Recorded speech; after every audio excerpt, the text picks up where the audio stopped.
दोस्तों ये रियल अग्नि पुराण बुक है। पिछले वीडियो पे हमने जहाँ तक पढ़ा था उसके बाद से आज यहाँ से शुरू करते हैं। रियल रामायण, महाभारत, वेद पुराण, कामसूत्र, उपनिषद, ये सब बुक अगर आप शुरुआत से पढ़ना चाहते हैं तो इस वीडियो के नीचे चैनल के नेम या पिक्चर पे क्लिक करके प्लेलिस्ट में जाकर देख सकते हैं, या फिर चैनल का नाम कुछ अलग कुछ रोचक को यूट्यूब पर भी सर्च करके उस पर क्लिक करके प्लेलिस्ट में जा सकते हैं। तो यहाँ से कहते हैं, पिछली बार हमने जहाँ तक पढ़ा था, अब मैं अत्यंत रक्षा करने वाली औषधियों का वर्णन कर रहा हूँ। महाकाली, चंडी, बाराही, ईश्वरी, सुदर्शना और इंद्राणी को शरीर में धारण करने से शरीर की रक्षा होती है। आई महादेवी, बला, अतिबला, शतावरी, मुसली, सहदेवी, जाति, मल्लिका, युथी, गरुड़ी, भृंगराज और चक्ररूपा, इन औषधियों को ग्रहण के दिन उखाड़कर धारण करने से विजय आदि लाभ होता है। युद्ध में समस्त लक्षणों से युक्त मिट्टी का हाथी बनाकर उसके पैर के नीचे शत्रु की मूर्ति को दबा देने से शत्रु का स्तंभन होता है। पर्वत के ऊपर अथवा एक वृक्ष वाले स्थान में या बिजली से आहत प्रदेश में वाल्मीकि से मिट्टी लेकर 2 माताओं का आवाहन करें। तदनंतर ओम नमो महाभैरवाय, विकृत दंष्ट्रगरूपाय, पिंगलाक्षाय, त्रिशूल खड्गधराय, वॉसट, इन मंत्र का जप करके कदमा देवी की पूजा करने से शत्रु के अस्त्रों का स्तंभन होता है।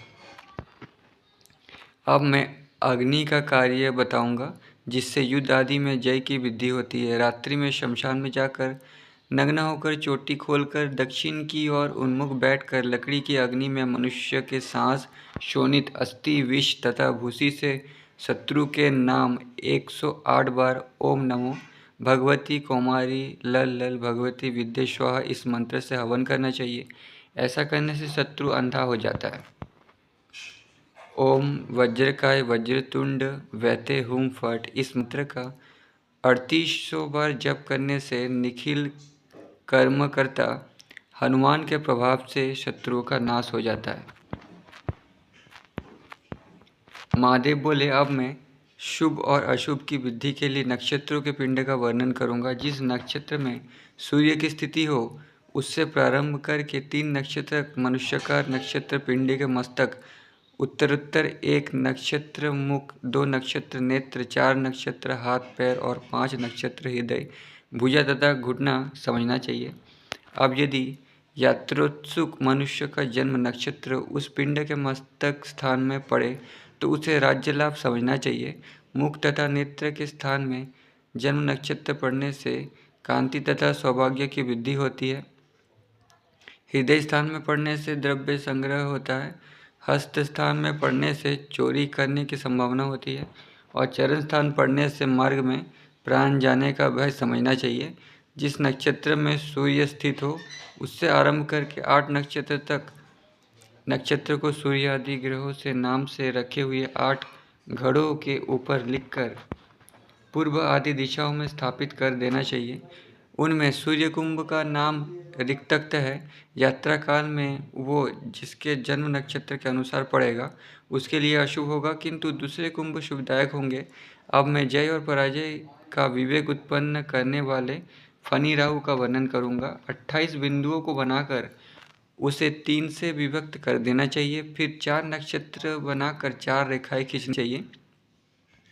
जिससे नक्षत्र में राहु स्थित हो उसे सर्प का मस्तक समझना चाहिए। उस नक्षत्र से प्रारंभ करके पुनः क्रमशः 27वें नक्षत्र का नाम लिखना चाहिए। यदि मुख्य स्थानीय 7 नक्षत्रों में से कोई भी नक्षत्र किसी युद्ध यात्री के जन्म नक्षत्र के अनुसार पड़े तो संग्राम में उसकी मृत्यु समझनी चाहिए। स्कंद स्थानीय 7 नक्षत्रों में से कोई नक्षत्र जन्म नक्षत्र के अनुसार पड़े तो भंग पराजय समझनी चाहिए। उदय स्थानीय नक्षत्र यदि जन्म नक्षत्र के अनुसार पड़े तो सम्मान तथा विजय समझना चाहिए। कटी स्थानीय नक्षत्र यदि जन्म नक्षत्र के अनुसार पड़े तो उसे युद्ध में दूसरे का प्राण हरण करने वाला होता है। यदि पुच्छ स्थानीय नक्षत्र जन्म नक्षत्र के अनुसार पड़े तो कीर्ति बढ़ती है और उस नक्षत्र पर राहु की दृष्टि पड़ जाने से वो मृत्यु कारक बन जाता है। अब मैं तुम्हें सूर्य और राहु का बल बताऊंगा। रवि, शुक्र, बुध, सोम, शनि, बृहस्पति, मंगल और राहु को यत्नपूर्वक पृष्ठभाग में करके जो यात्रा करता है वो सैन्य समूह को जीत लेता है। इन ग्रहों को पृष्ठभाग में करके यात्रा करने से द्यूत मार्ग तथा संग्राम में सफलता मिलती है। रोहिणी, उत्तराषाढ़, उत्तर भाद्रपद, उत्तरा फाल्गुनी, मृगशिरा ये 5 नक्षत्र स्थिर संज्ञक है। अश्विनी, रेवती, स्वाति, धनिष्ठा और सत्तारका ये 5 नक्षत्र क्षिप्र संज्ञक है। यात्री को इनका लाभ उठाना चाहिए। अनुराधा, हस्त, मूल, मृगशिरा, पुष्य, पुनर्वसु, ज्येष्ठा, चित्रा और विशाखा ये नक्षत्र सभी कार्य के लिए शुभ माने गए हैं। पूर्वाषाढ़, पूर्व फाल्गुनी, पूर्व भाद्रपद, कृतिका, भरणी, मघा, आद्रा, आश्लेषा ये नक्षत्र दारुण कहलाते हैं। स्थिरता संबंधित कार्य में स्थिर नक्षत्र संज्ञक नक्षत्र और यात्रा में क्षिप्र संज्ञक नक्षत्र उत्तम होते हैं। सौभाग्य के कार्य में मृदु संज्ञक नक्षत्र, उग्रता के कार्य में उग्र संज्ञक नक्षत्र और भयंकर कार्य में दारुण संज्ञक नक्षत्र उत्तम होते हैं। अब मैं उन कार्यों को बताऊंगा जो अधोमुख नक्षत्र है। कृतिका, भरणी, अश्लेषा, विशाखा, भरणी, पूर्वाषाढ़, पूर्व भाद्रपद, पूर्व फाल्गुनी ये नक्षत्र अधोमुख संज्ञक नक्षत्रों में कुआं, तालाब आदि की प्रतिष्ठा, शिक्षारंभ, चिकित्सारंभ, स्थापना कार्य, नौका और कूप आदि का निर्माण तथा खुदाई का कार्य करना चाहिए। अनुराधा, ज्येष्ठा, मृगशिरा, रेवती, अश्विनी, चित्रा, हस्त, स्वाति और पुनर्वसु इन 9 नक्षत्रों में पार्श्वमुख कहे जाते हैं। तिर्यक कार्य करना चाहिए। इसमें राज्याभिषेक, हाथी घोड़े और पटल बंधन, बगीचा, गृह, प्रसाद, महल, 4 दीवारी, खेत की भेड़ और ध्वजा, पताका आदि वस्तुओं का निर्माण करना चाहिए। रविवार को द्वादशी, सोमवार को एकादशी, मंगलवार को दशमी, बुधवार को तृतीया, बृहस्पति को षष्ठी, शुक्रवार को द्वितीया और शनिवार को सप्तमी तिथियां दग्ध तिथियां मानी जाती है। द्वितीया, द्वादशी, सप्तमी, रविवार, मंगलवार और शनिवार इनको मिलाकर त्रिपुष्कर योग होता है।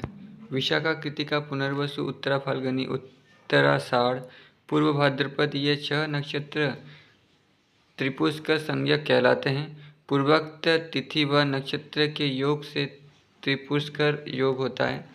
इस योग में लाभ, हानि, वृद्धि, पुत्र, जन्म, नाश, विनाश तथा भ्रष्टता ये सभी त्रिगुण हो जाती है। अश्विनी, भरणी, अश्लेषा, पुष्य, स्वाति, विशाखा और श्रवण ये 7 नक्षत्र दृढ़ नेत्र वाले हैं जो दशों दिशाओं को देखते हैं। इन नक्षत्रों में खोया हुआ तथा यात्रा करने वाला बड़े पुण्य से ही लौटता है। दोनों आषाढ़ नक्षत्र, रेवती, चित्रा, पुनर्वसु ये 5 नक्षत्र केकर हैं अर्थात मध्यक्ष हैं। इनमें गई हुई वस्तु विलंब से मिलती है। कृतिका, रोहिणी, मृगशिरा, पूर्व फाल्गुनी, मघा, मूल, ज्येष्ठा, अनुराधा, धनिष्ठा, शतभिषा, पूर्व भाद्रपदा ये नक्षत्र चिपिटाक्ष अर्थात मंदाक्ष है। इनमें गई हुई वस्तु तथा मार्ग चलने वाला व्यक्ति कुछ ही विलंब से लौट आता है। हस्त, उत्तर भाद्रपद, आद्रा तथा आषाढ़ नक्षत्र में यात्रा करने से अभिष्ट सिद्धि नहीं होती है तथा इनमें प्रारंभ किया हुआ संग्राम भी टिकता नहीं है। अब मैं गंडांत दोष के विषय में कहूँगा जो नक्षत्र के बीच में पड़ता है। रेवती नक्षत्र में अंत के 2 दंड का समय और अश्विनी नक्षत्र में आदि के 2 दंड के समय का यत्नपूर्वक त्याग कर देना चाहिए। ये प्रथम गंडांत दोष है। अश्लेषा नक्षत्र में अंत के 2 गंडों का समय और मघा नक्षत्र में आदि के 2 दंडों का समय दूसरा गंडांत दोष कहलाता है। यही भैरे भी तीसरा गंडांत दोष सुनो। ज्येष्ठा और मूल नक्षत्र में मध्य के 2 दंड का समय उग्र रूप धारण करता है अर्थात गंडांत दोष कहलाता है। इसलिए यदि जीवन की अभिलाषा हो तो इस गंडांत दोष में शुभ कर्म नहीं करना चाहिए। इस योग में जिस शिशु का जन्म होता है उसके माता पिता मर जाते हैं या मेंटली भी मर जाते हैं। 2 तरह का मरना होता है उस समय के हिसाब से जितना मैंने पढ़ा है, एक फिजिकली एक मेंटली। युधिष्ठिर को कृष्ण ने अर्जुन के हाथ से मेंटली मरवाया था। जिन्होंने मेरा वीडियो देखा है महाभारत का उनको पता होगा। महेश्वर बोले विष्कंभ योग में 3 घड़ी, शूल योग में 5 घटी, गंड योग में 6 घट, अतिगंड योग में 6 घटी, व्याघात और वज्र योग में 9 घटी, वैद्युत व्याघात, वज्र, परिक और व्यतिपात योग में उस एक दिन तक यात्रा तथा शुद्ध आदि कार्य नहीं करना चाहिए। ऐ देवी, अब मैं मेष आदि राशियों के अनुसार ग्रहों के द्वारा मिलने वाले शुभाशुभ कर्मों का वर्णन करूंगा। जन्म राशि में स्थित चंद्रमा और शुक्र शुभदायक होते हैं।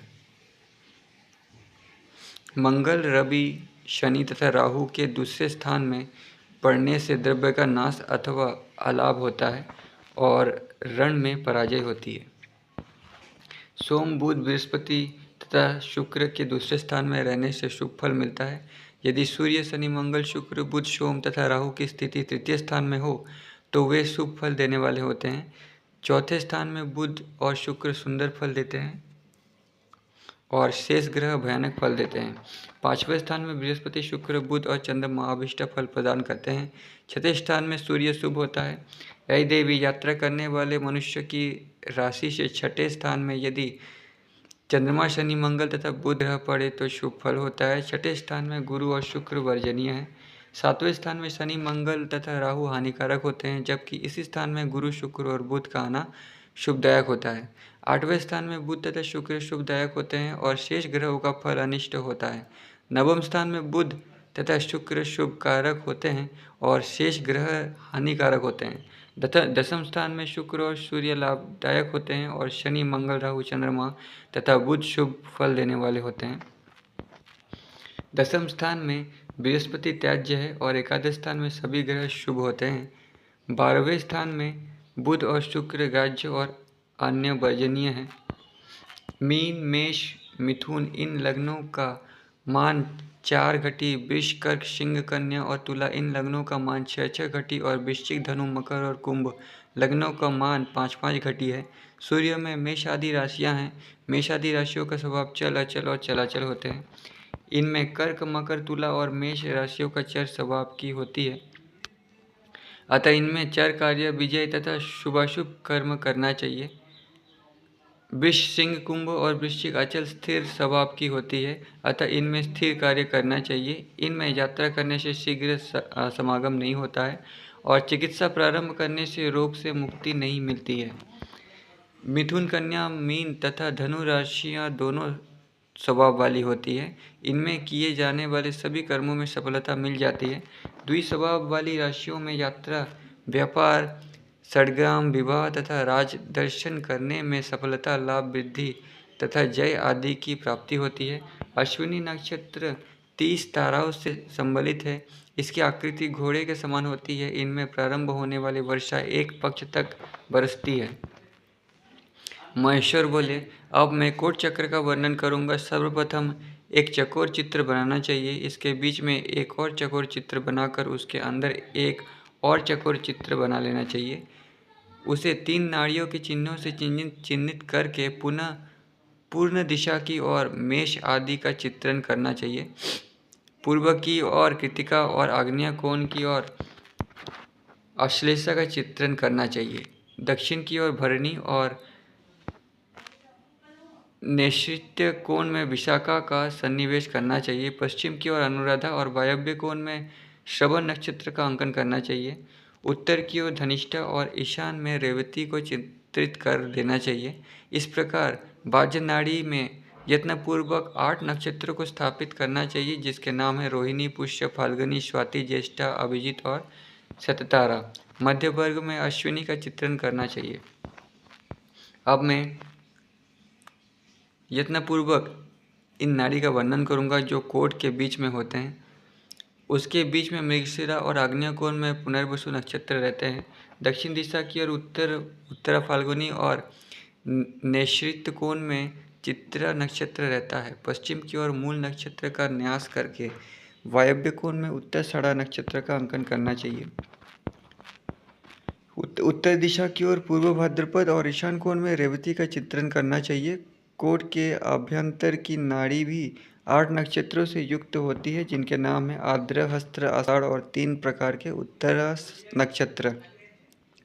इस प्रकार से दुर्ग का निर्माण करना चाहिए। नक्षत्र विशेष के नाम के दिन में आने वाला विजयार्थी यदि कोट के मध्य में आकर उस नक्षत्र से चिन्हित दिशा से आक्रमण करता है तो वो निश्चित ही विजय को प्राप्त करता है। ज्योतिर्विद्य व्यूहादि के मध्य में पड़े हुए उन वीरों की भी विजय को निश्चित बतलाते हैं, जबकि आक्रमणकारी शत्रु की स्थिति और उनके आगमन की दिशा शुभ नक्षत्रों से संबंध रहा करती है।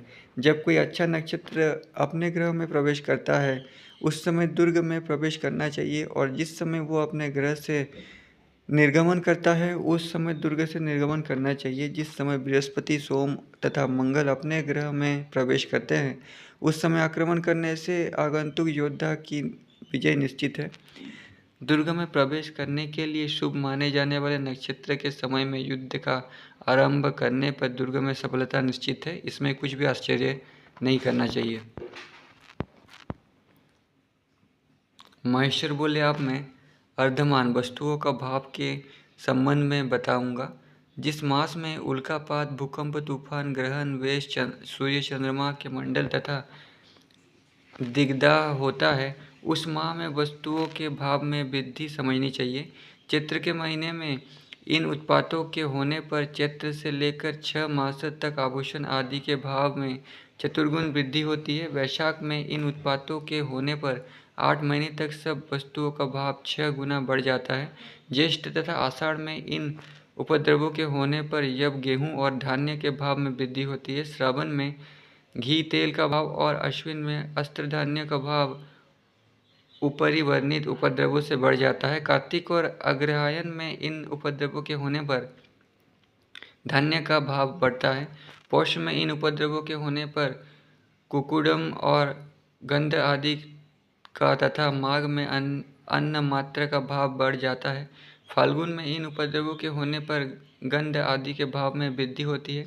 यही अर्घ मूल्य कांड का निरूपण है। मंडलादि कथन। महेश्वर बोली, अब मैं विजय प्राप्त करने वाले 4 प्रकार के मंडलों का वर्णन करूंगा। कृतिका, माघा, पुष्य, पूर्व फाल्गुनी, विशाखा, भरणी तथा पूर्व भाद्रपदा, इतने नक्षत्रों को मिलाकर आग्नेय मंडल बनता है। यही भद्रे, मैं उस मंडल का लक्षण बता रहा हूँ। इस मंडल में प्रचंड वायु चलने पर, सूर्य चंद्र के ऊपर मंडल बन जाने पर, भूकंप आने पर, तूफान आने पर, चंद्र सूर्य ग्रहण होने पर, तारा टूटने पर व दिग्दाह होने पर, केतु ग्रह दिखाई पड़ने पर यह समझना चाहिए कि रक्त की वृष्टि होगी, सूखा पड़ेगा, पत्थर गिरेगा, नेत्र रोग तथा आव की बीमारी होगी, अग्नि का उत्पात होगा, गायें थोड़ा दूध देंगी, वृक्ष में थोड़ा फल लगेंगे, अनाज का विनाश होगा, वृष्टि कम होगी और चारों वर्णों के लोग भूखमरी से पीड़ित होंगे। उस प्रकार के उत्पात दिखाई देने पर सिंध, यामुन, गुर्जर, गुजरात, भोज, बाहिक, आधुनिक बल्ख, जालंधर, कश्मीर और उत्तरापद, इन देशों को क्षति पहुँचेगी। हस्तचित्र, मघा, स्वाति, मृगशिरा, पुनर्वसु, उत्तर फाल्गुनी और अश्विनी नक्षत्रों को मिलाकर वायव्य मंडल बनता है। इस मंडल में भी यदि उपयुक्त घटनाएं घटित होती है तो प्रजाओं में हाहाकार मच जाता है और डाहल, कामरूप, कलिंग, कौशल, अयोध्या, अवंती, कोंकण तथा आंध्र देशों और नगरों को भारी क्षति पहुंचती है। अश्लेषा, मूल, पूर्वाषाढ़, रेवती, शतभिषा और उत्तर भाद्रपद नक्षत्रों को मिलाकर वारुण मंडल बनता है। इस मंडल में उपयुक्त घटनाएं घटित होने पर गौएं बहुत अधिक दूध देती है, वृक्ष खूब फलते फूलते हैं, मनुष्य निरोग रहते हैं, पृथ्वी धन धान्य से संपन्न होती है, देश में सुभिक्ष रहता है, किंतु राजाओं में परस्पर महासंग्राम होता है। ज्येष्ठा, रोहिणी, अनुराधा, श्रवण, धनिष्ठा, उत्तराषाढ़ और अभिजीत नक्षत्र मिलाकर महेंद्र मंडल बनता है। इस मंडल में उपयुक्त घटनाएं घटित होने पर संपूर्ण प्रजाएं रोगों से मुक्त होती है, राजा लोग आपस में संधि करते हैं और देश में सुभिक्ष होता है। ग्रास, ग्रहण विविध प्रकार के होते हैं, जिनमें मुख ग्रास और पुच्छ ग्रास महान होते हैं।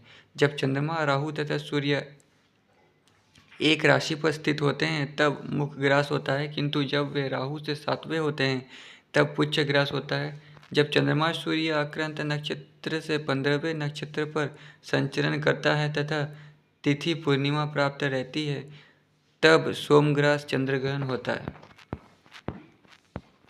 महेश्वर बोले, इस घात चक्र के ऊपर चारों ओर पूर्व आदि दिशा से प्रारंभ करके आकार इत्यादि स्वरों को लिखना चाहिए। इसमें चैत्र प्रतिपदा, पूर्णिमा, त्रयोदशी, चतुर्दशी तिथियों तथा शुक्ल पक्ष की सप्तमी अष्टमी का चक्र में उल्लेख करना चाहिए। कृष्ण पक्ष की प्रतिपदा आरंभ करके त्रयोदशी तक अष्टमी रहित तिथियां लिखनी चाहिए। चैत्र चक्र का स्पर्श करके रण में जय लाभ इत्यादि जाना जा सकता है। युद्ध काल में जिसका नाम पुकारा जाता है उसमें यदि विषम दिशा होती है तो शुभ और यदि सम दिशा होती है तो अशुभ माना जाता है। जिस व्यक्ति का नाम दीर्घ अक्षर से प्रारंभ होता है वो विजय को प्राप्त होता है, किंतु जिसके नाम के पूर्व में ह्रस्व अक्षर होता है उसकी पराजय होती है। जिस नाम के आदि में दीर्घ स्वर होता है वो उत्तम, जिसके बीच में मध्यम स्वर रहता है वो मध्यम और जिसके अंत में दीर्घ स्वर रहता है वो भाग्य की दृष्टि से अधम माना जाता है। जिस योद्धा का नाम दीर्घ स्वर से प्रारंभ होकर दीर्घ स्वर से ही समाप्त होता है वो विजय को, तथा जिसके नाम के आदि और अंत में ह्रस्व स्वर होते हैं वो निश्चय ही मृत्यु को प्राप्त करता है। अब मैं नर चक्र के विषय में बतलाऊंगा। ये नक्षत्र से युक्त होता है। पहले मनुष्य की प्रतिमा का चित्रण करके तदनंतर उसमें नक्षत्रों का न्यास करना चाहिए। नर चक्र के शीर्ष में 3 मुख में, 1 नेत्र में, 2 हाथों में, 4 कानों में, 2 हृदय में, 5 और पैरों में 6 नक्षत्रों का न्यास करना चाहिए। नक्षत्रों की स्फुट गणना करके उन्हें नर चक्र के ऊपर इस प्रकार से रखना चाहिए जिससे वो नेत्र, सिर, दाहिने कान, दाहिने हाथ, चरण, ग्रीवा, बाएं हाथ, भुजाओं और पैरों को आच्छादित कर ले। घात उन स्थानों पर होता है जहाँ पर सूर्य, शनि, मंगल और राहु नक्षत्र चित्रित रहते हैं। अब मैं जय चक्र के संबंध में बतलाऊंगा जो किसी कार्य की सफलता को सूचित करने वाला हुआ करता है। पहले धरातल पर 13 रेखाओं को खींचकर उनको काटती हुई 6 तिरछी रेखाओं को खींचनी चाहिए। इस प्रकार की बनी हुई रेखाओं के कोष्ठकों में 10, 9, 7, 12, 4, 11, 15, 24, 18, 4, 27, नग 24 इन अंकों को लिखें। इसके बाद अ, क, ट, प आदि अक्षरों को लिखें। शत्रु के नामाक्षर, व्यंजन और अंक को जोड़कर 7 से भाग देने पर सूर्य आदि 7 बार बन जाते हैं। यदि सूर्य, शनि, मंगल ग्रह में पड़े तो विजय, बुध, गुरु, शुक्र और सोम में पड़े तो संधि होगी। पूर्व से पश्चिम तक 12 रेखाएं खींचकर 6 रेखाएं दक्षिणात्तर लिखे। उसमें प्रथम ऊपर वाले कोष्ठ में इतने अक्षर अंक को लिखे। अ से ह तक के अक्षरों को नीचे के कोष्ठ में लिखे। नाम से बने हुए अक्षरों के द्वारा बने हुए पिंड में 8 से भाग देकर एक आदि शेष के अनुसार वायस, रासव, वृषभ, कुजर, सिंह, धूम्र 8 मंडल होते हैं। इसमें वायस मंडल से प्रबल राशव होता है। इसमें उत्तरोत्तर मंडल बलवान होते हैं। महेश्वर बोले अब मैं लाभालाभ सूचक सेवा चक्र के संबंध में बतलाऊंगा। इस चक्र के द्वारा पिता, माता, भाई और दंपति को एक दूसरे से प्राप्त होने वाली सेवा का ज्ञान हो सकता है। पहले 6 ऊर्ध्व रेखाओं को खींचकर इसके बाद उन्हें काटने वाली 8 तिर्यक रेखाओं को खींचना चाहिए।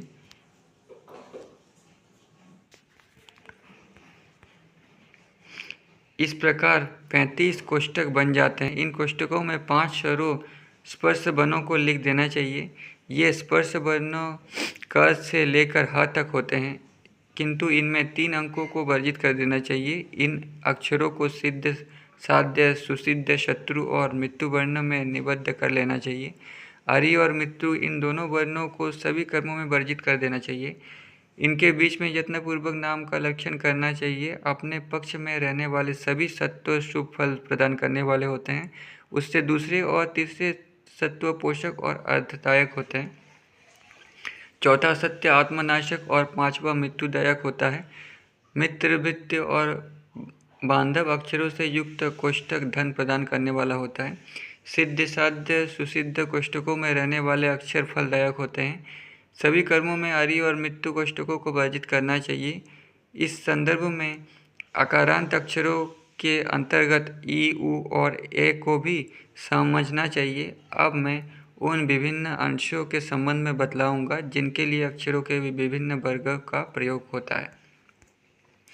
आकार वर्ण से देवता, क वर्ग से दैत्य, च वर्ग से नाग, ट वर्ग से गंधर्व, त तवर्ग से ऋषि, पवर्ग से राक्षस, यवर्ग से पिशाच और सवर्ग से मनुष्य समझे जाते हैं। देवताओं से बलवान दैत्य है, दैत्यों से बलवान सर्प है, सर्पों से गंधर्व है और गंधर्वों से श्रेष्ठ ऋषि होते हैं। इसी प्रकार ऋषियों से श्रेष्ठ राक्षस, राक्षसों से पिशाच, पिशाच से बलवान मनुष्य होते हैं। मनुष्यों के द्वारा दुर्बल को वर्जित होना चाहिए। अब मुझसे क्रमशः मित्र विभाग और तारा चक्र के विषय में सुनिए। नक्षत्र के नाम के आदि अक्षरों को पूर्ववत स्पष्ट करके इन अक्षरों को तारा कहते हैं, जो 9 करके 3 बार त्रिकों में रहा करते हैं। इन त्रिकों के नाम हैं जन्म, संपत, विपत, क्षेम, प्रत्यय, धनत, नेषद, मित्र और परमित्र। मनुष्य को सभी कार्य में जन्म तारा शुभ, संपत तारा महाश्रेष्ठ और विपत तारा निष्फल माना गया है। क्षेम तारा सभी कार्य में शुभ और प्रत्यय अर्थनाशक कहा गया है। इसी प्रकार धनत तारा राज्य लाभ करने वाला, निधन तारा कार्यनाशक, मित्र तारा मित्रों के लिए शुभ और परमित्र तारा हितकारी कहा गया है। अप्रिय, किसी प्रकार से संबंध दो व्यक्तियों के नामों में रहने वाले स्वरों की संख्या के बराबर मात्राओं की संख्या की गणना करके उसे 20 की संख्या से भाग देना चाहिए। इस प्रकार से प्राप्त होने वाले भजनफल से ऋण अथवा धन की गणना करनी चाहिए। कम मात्रा से ऋण और अधिक मात्रा से धन समझना चाहिए। धन से मनुष्यों में मित्रता और ऋण से उदासीनता होती है। इसी को लाभालाभ सूचक सेवा चक्र कहा गया है। मेष मिथुन राशि वाले पुरुषों में प्रीति होती है।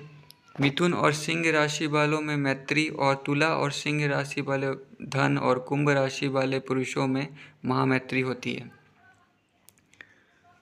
इन सब बातों के ज्ञान के बिना मित्रता नहीं करनी चाहिए।